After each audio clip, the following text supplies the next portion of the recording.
La première fois que j'ai découvert ce site, c'était en 2014, au mois de février, et vraiment une impression de grandeur. C'est un musée qui commence à vieillir un peu dangereusement, il commence à se déliter, les verrières fuient, les boiseries s'abîment, le musée commence vraiment à présenter des problématiques patrimoniales qu'il faut vraiment gérer.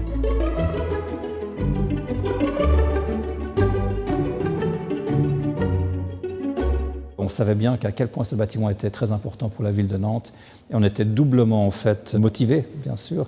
On se rendait bien compte qu'on avait fermé ce bâtiment quand même. Les Nantais ne pouvaient pas l'utiliser pendant 6 ans. Il y a comme un lien organique entre la ville et le musée. Et cette absence pendant 6 ans finalement de ce musée, c'est comme si un organe de la ville manquait. On passe d'un musée du XXe siècle à un musée du XXIe siècle où à la fois on réhabilite un patrimoine ancien mais modernisé, mais aussi avec un projet d'extension qui va permettre de mettre à jour de nouvelles collections dans ce grand musée.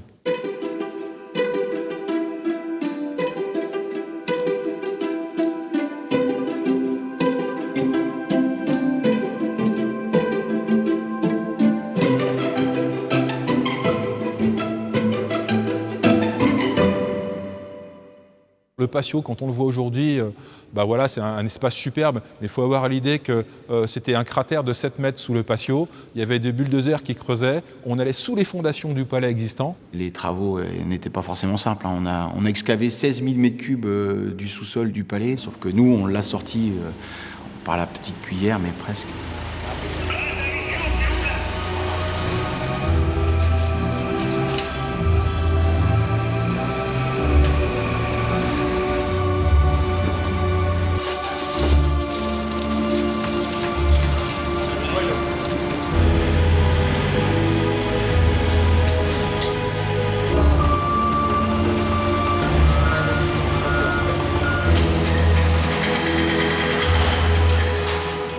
On a creusé sous le palais pour pouvoir créer un auditorium, des espaces pour les scolaires, et puis pouvoir retrouver dans les espaces supérieurs du coup des surfaces d'exposition.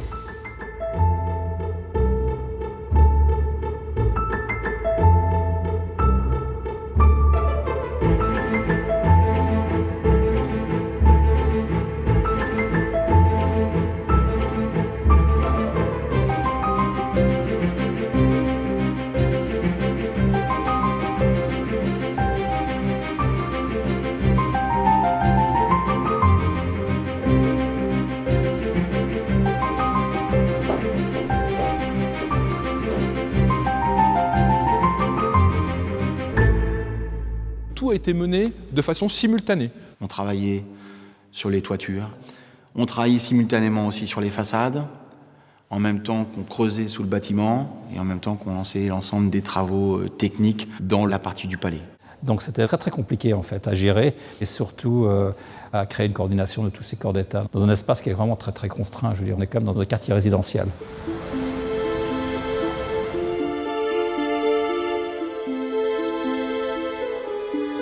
On a travaillé à la grue, à quelques centimètres des statues, donc une attention particulière de chaque instant pour préserver aujourd'hui ce patrimoine.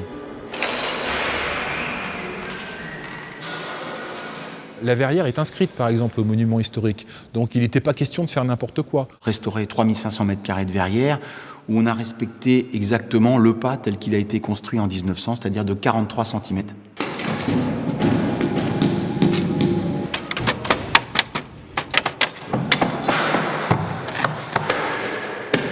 Quand vous voyez les parquets, quand vous voyez les portes, quand vous voyez toutes ces structures qui ont été faites, ça reste à chaque fois des structures exceptionnelles, à l'unité, c'est pas du standard, il n'y a rien de standard ici. Tout a été fait sur mesure. On est allé, on va dire, des techniques les plus anciennes du tailleur de pierre aux techniques les plus modernes. Par exemple, le bâtiment cube, on l'a, le 8 août 2015, on l'a déverriné avec 2 vérins de 300 tonnes pour pouvoir le descendre de 5 mm.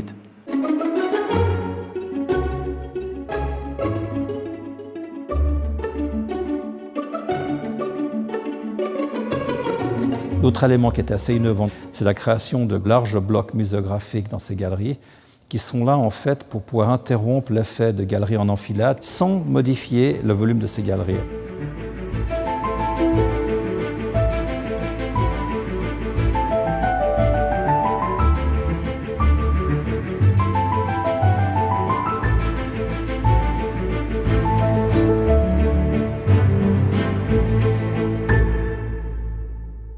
les compagnons qui ont travaillé sur ce chantier sont à la fois des professionnels, mais aussi des amoureux du patrimoine, c'est évident. Ce qui nous porte tous, c'est quelque chose de plus grand que nous. Des architectes jusqu'aux moindres compagnons, on est tous portés par quelque chose. On ne sait pas bien ce que c'est d'ailleurs. L'âme des artistes, l'âme du lieu.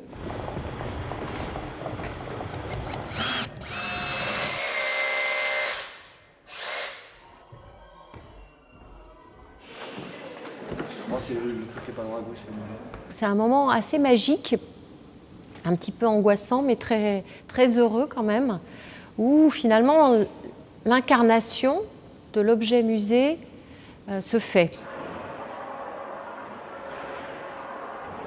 Donc là, on arrive à la fin de ce dernier épisode. Pour nous, les conservateurs, le pari est gagné. Mais il reste encore une énorme inconnue, c'est le public.